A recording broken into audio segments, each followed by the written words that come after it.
me and Suna both play Overwatch. Well, we Oh used to yeah. play Overwatch. I think he was just finishing trying to get to Diamond on Tank, I believe, Suna.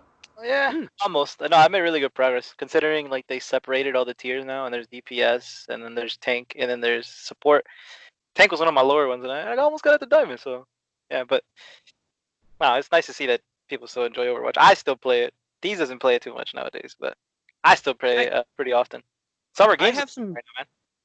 Oh, My bad. sorry. I Go didn't mean to.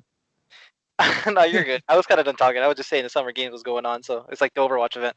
My bad. Go ahead, man. No, you're good. You're good. I was gonna say I haven't played Overwatch a ton either in a while. I played it again.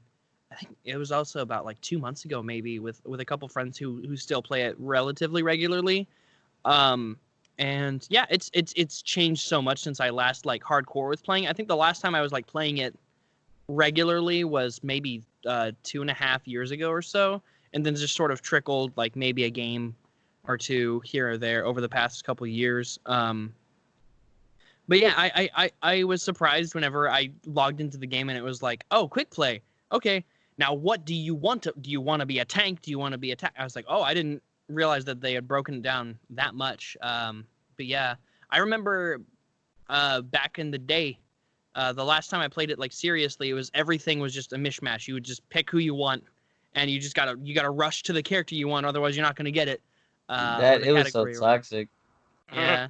It was toxic. I remember we used to go to quick play with like five bastions, five, six bastions, and just like, Oh my. Oh yeah. ah, Well, that was I feel like a really short-lived section of the game where it was like you could have multiple of the same hero mm-hmm. or something. But Yeah.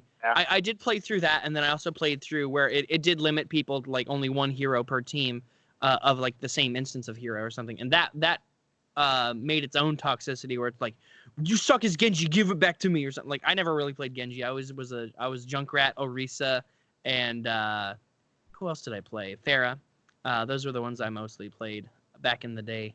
And then I don't really know much about heroes past. I think Doomfist came out was the last one, the last major release. Whenever like I kind of fell off of it playing seriously all the time, but yeah. Yeah. I stuck mostly with tanks. I think I tried to play DPS when it first came out, but just everybody would just like load up on DPS. I was like, I'm not gonna do this. So let me learn something else. But I couldn't play fair. It's funny you Oh really? mentioned fair. I get jealous every time I see somebody play fair and they're in the sky. Whenever I played her, I'm like on the ground. Like I can never figure out how to just stay in the sky, how to do that float mechanism and then the boost Oh and yeah, everything. yeah. Here's a pro tip. So well, I'm not a pro. I honestly play most games casually. It's very rare I ever open up like a comp queue for any game ever. Overwatch was probably the first game I've ever played where I like even tried playing comp, and I play silver, and I never really placed super well. But Farah, I think I got pretty decent at. But like the trick with her was that like instead of like holding, you would like jet up, and then instead of holding yourself up there, you would like tap the shift key or tap the space key so that you descend a little slower and a little bit more irregular, so they can't track you as easily. And what I would try to do is I would try to like zigzag while also doing that, and then just trying to aim and shoot where I need to go. But yeah, I always thought she was a lot of fun because I liked her rocket launcher. It kind of was like very Quake like. A friend of mine told me that like Pharah was basically you're just playing Quake with the rocket launcher essentially. Yeah, it was a lot of fun, and I loved her ability where you'd like shoot this burst of air or something Concussion on maps where you blast. could just knock somebody off the map. It was a lot of Oh fun. I my. would just like boot people off all the time. I hated that, especially the pit. I was the guy The you map with hated. the well, yeah, that, and then the Lucio's always bopping into the well too. Yeah, yeah. Oh, Orisa. I would play Orisa a lot, and I would yoink people off the map. Just like she's got that Oh, orb that can like grab people and just wait, just grab them off. It's so much fun. I love playing Arisa. Uh, As I said, I'm a tank main forever, and Arisa, I picked her up and I loved her. Her and Diva. Her and Diva. Diva. I never really got into Diva. She I something about her. I just felt like I was dying way faster than I was outputting. I guess I guess I was dying way too fast for what a tank is supposed to be dying. So I guess I just never like really learned how to maximize the use of like her defense matrix and all that stuff. And her guns always felt kind of weak to me. I don't know Yeah, why. It yeah, you just have to be up close. You have to play like a bully with her. yeah. It's just that one never became really my style. I really liked Orisa because you could just like set down your shield and hang back and sort of mow down a few people. Oh, And I got a yep. pretty decent amount of kills with her as well. I felt like she was a good, well-rounded tank as well. She could output a decent amount of damage, and her shield was pretty good. I felt her shield was really good, especially on payload maps. You just pop the shield on the payload, Right on the and payload. Yep. you just sit there, hovering between either the front or the back of the shield, depending on where the enemies are. It's great. Okay. Let's get into anime, man. How did you start getting into voice acting, man? Because you have a really good list of voices that you bring to life. Yeah. Oh my so god. I first got interested in voice acting when I was about 14. I had watched a handful of anime. I think I first got into like anime as a whole when I was like 12.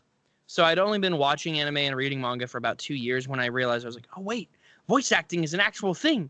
So I would like hop onto online communities and be like, how do I be a voice actor and blah blah blah, like every other teenager who finds out about it at the time. And I found like a few online communities where we would just do like amateur projects, and I would practice with that.